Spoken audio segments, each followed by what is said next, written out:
สบายดีคนจริงเนาะสบายดีพี่น้องลูกหลานลาวไทยหัวใจเดียวกันเพื่อเสรีภาพและประชาธิปไตยทุกท่านพี่น้องยินดีต้อนรับทุกท่านเข้าสู่รายการเสียงประชาชนลาว Voice of the Lao People Welcome to everyone Bienvenue à tous et à tous ยินดีต้อนรับทุกท่านสบายดีพี่น้องเข้าเพลงศาสตร์ก่อนเนาะศาสตร์ลาวตั้งแต่เดิมมาขึ้นชื่อลือซาอยู่ในอาเซียนศาสตร์ลาวผูกพันไมตรีความสามัคคีฮักห่อหุ้มกันหักศาสตร์หักปฏิเทาหักเจ้าปุกกิจกิสาภูมิฮักภูมิศาสนาแต่บูหันมาฮักษาดินเด่นบ่ให้สัตว์ใดมาล้วนหาวีลบกวนหยาดแย่งสิ่งเอาไปขึ้นเขามาดูวุ่นวายสุจนตัวตายต้านทานศัตรูสวยเสื้อจูเลือดเนื้อเสื้อเผาพื้นผู้กูเอาบรรเทาถูกกันพี่น้องที่เว้ากันมาเมื่อกี้นี้ในประเด็นที่ว่าสบายดีทุกท่านเด้อที่เข้ามาใหม่สบายดีลิงน้อยสบายดีเฮาเข้าใจแล้วว่าพี่น้องจีนแดงลูกหลานหนักลูกหลานลาวแดงจนตั้งตัวบ่ติดแหละนายทองรุ่นก็เบิดปัญญาแล้วนายสอนไส้ก็เบิดปัญญาแล้วเพราะนายสมสวัสดิ์กับพวกลูกหลานกินินพลเสนานี่ตบหน้าไปเอาจีนมาต่อต้านกับเวียดนามหมดท่าพี่น้องในปัจจุบันนี้จีนลูกหลานสายนิยมจีนไปแห้งกว่าพี่น้องพวกลาวแดงที่นิยมเวียดนามนั่นหมดน้ำยาแล้วบ่มีน้ำยาแม้ตะบักสอนไส้ก็บ่มีน้ำยาในปัจจุบันนี้จีนลูกหลานอย่างนักมันญาติแย่งกันกินในแผ่นดินลาว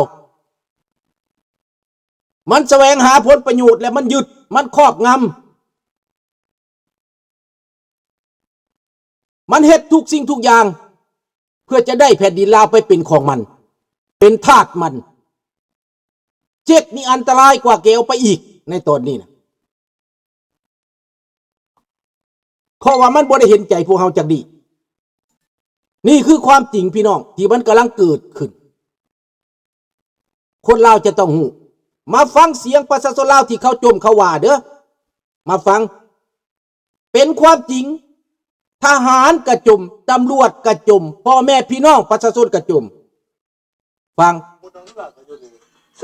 แต่นะมันเฮ็ดอีสังเรื่องเพิ่งเปิดแล้วเรื่องเพิ่งเปิดผู้เขื่อนใหญ่โตไม่ได้อีสังอยู่กันนั้นไม่ได้ดีสอดมันตายดีสอดประเทศลาวเฮามันสิจะไรบัดนี่จะได้กับบ้านจีนมันจะบ่บันซ่าจะบ่บอกเป็นจีนบ้านซ่าเจ้าเป็นทหารคือเจ้าก็บ่หารบอกว่าหวายนั่นบ่แม่นแต่ซ้ำเฮาเป็นทหารเขาเป็นเจ้าเมืองกูว่าเจ้าเมืองเจ้าแข้งปุ่นก็ยังเป็นลูกน้องมันบ่เด้อโอ้ยตายมันโทรไปว่าเอาขอทหารแน่มาย่ามทหารเมืองทหารแข้งก็หลายลงมาสิจะได้บ่ไปกี่ข่อยมันโอ้ยตายบ่เฮานี่สิได้จังเนาะ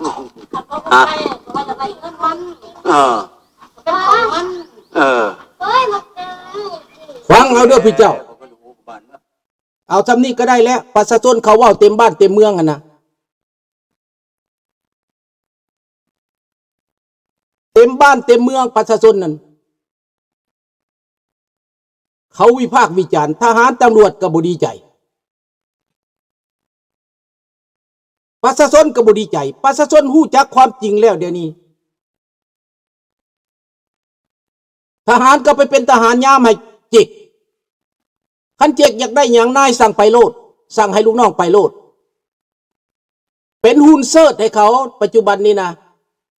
บ่มีหยังแหละได้ทองรุ่นคือหุ่นเซิร์ชบ่มีความหมาย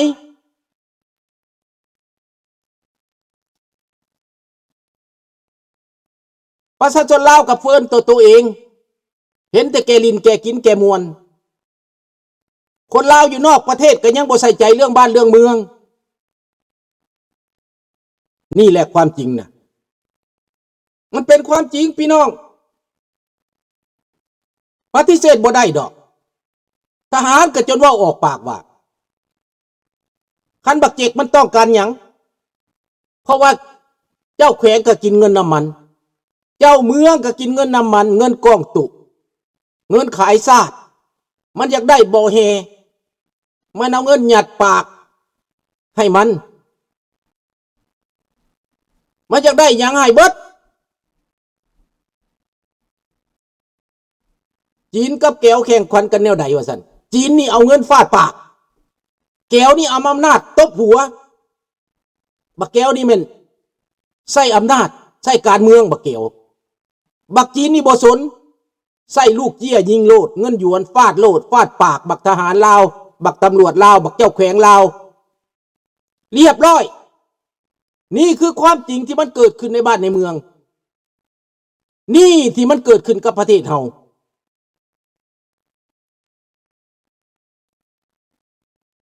น่าเป็นห่วงแท้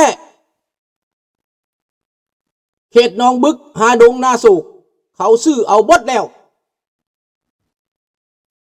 ลุงก็ยังบอกแล้วว่าคนลาวเฮ็ดหยังเรื่องเดียวคือเผาเทียมง่ายที่สุดผู้ใดมาปุ้นซาดนั่นต้องเผามันจบถ้าพวกเจ้าโบสนใจเรื่องนี้ก็แปลว่าเบิดมันเอาเบิดแท้ๆมันเป็นแบบนั้นมันขึ้นกับเจ้าของประเทศไหนคนลาวเป็นเจ้าของประเทศกับเจ้าของประเทศเธอน้ำจีนเธอน้ำเก๋วมันก็หมดแล้ว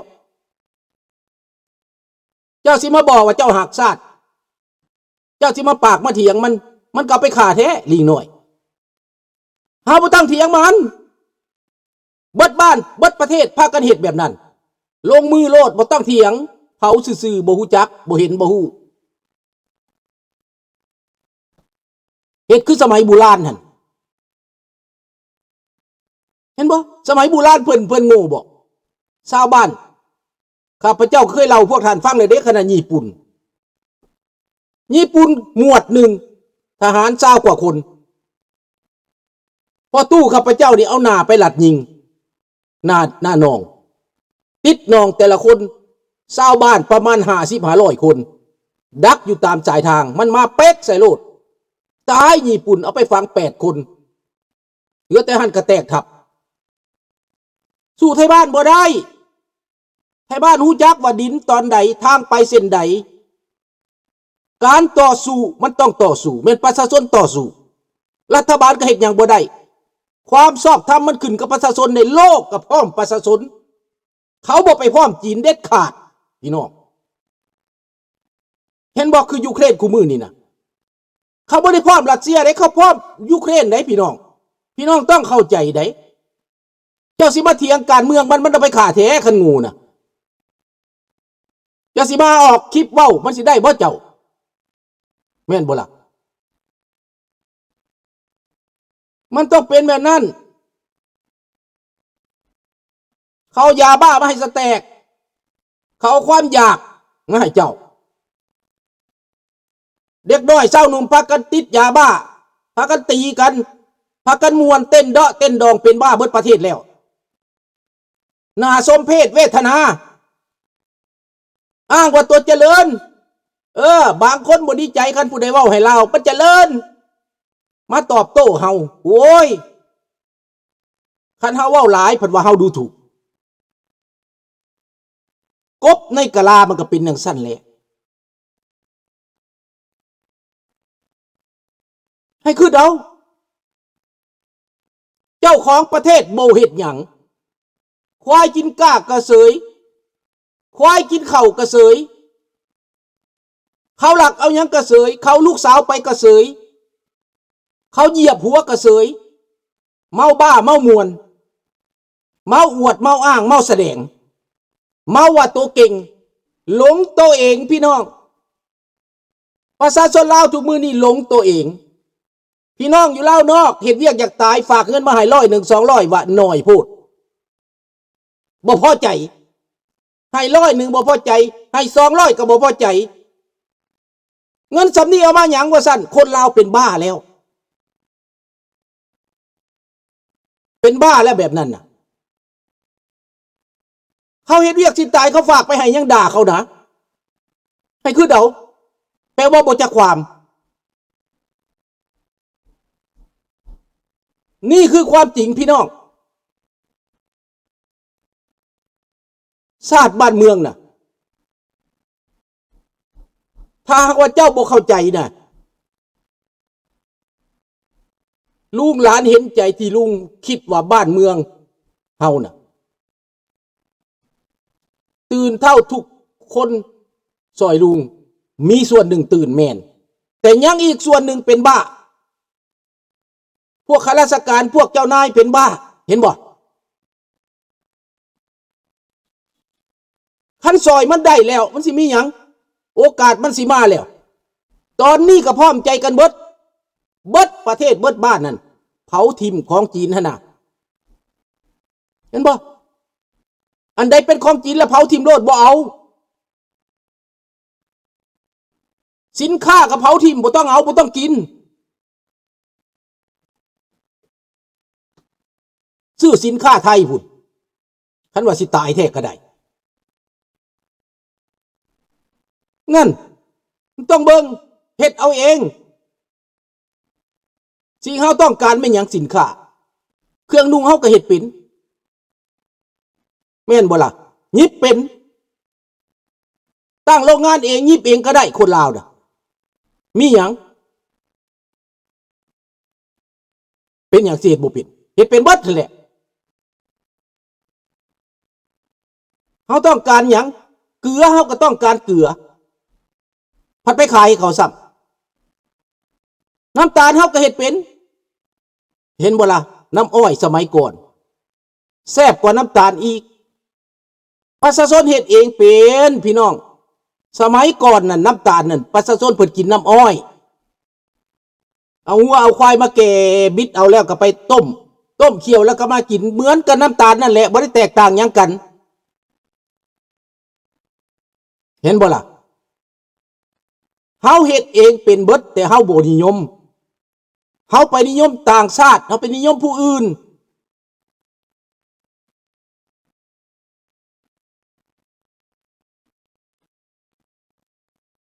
ไปนิยมต่างชาติคันผู้ใดเว้าให้เพิ่นน่ะโอ้ยเพิ่นเครียดเพิ่นแค้นน้ำตาลที่เขาเฮ็ดมาให้เจ้ากินน่ะไม่น้ำตาลเคมีเด้น่ะสีขาวนั่นฟอกสีแล้วเด้น่ะแพ้ตับแพ้ไตแพ้ไขหลังได้พี่น้องเขาซื้อเอาเจ้าเอานายเบิดแล้วเจ้านายมันขายโตแล้วมันเป็นแพ่จ้างพ่อจ้างแล้วแม่จ้างแล้ว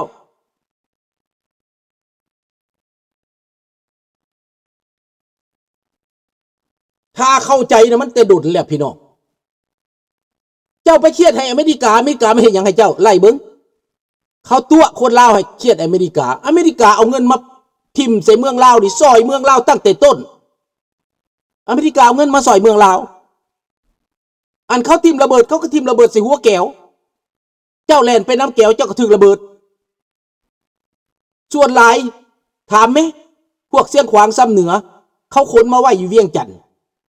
อพยพมาอยู่เวียงจันทน์ก่อนจะทิ่มระเบิดพี่น้องอยู่แถวเซโปนเมืองพินก็อพยพมาอยู่บ้านใหม่เมืองพิน8 ตาแสงพี่น้องก่อนจะทิ่มระเบิดได้รัฐบาลไปขนประชาชนมาก่อนจะไปทิ่มระเบิดเอารถไปขนเอาย้ายประชาชนออกอย่างไรทิ่มระเบิดพี่น้องอันนี้มันเป็นความจริงว่าแมนยูบุยูละทิ่มโลดไปเบิ่งแม่ศูนย์อพยพบ้านใหม่เมืองพิน1969 68 67 68 698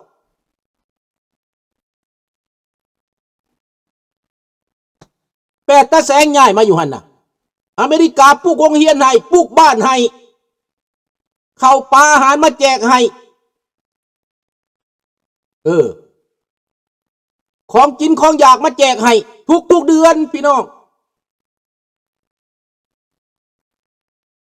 อันนี้เป็นเรื่องจริง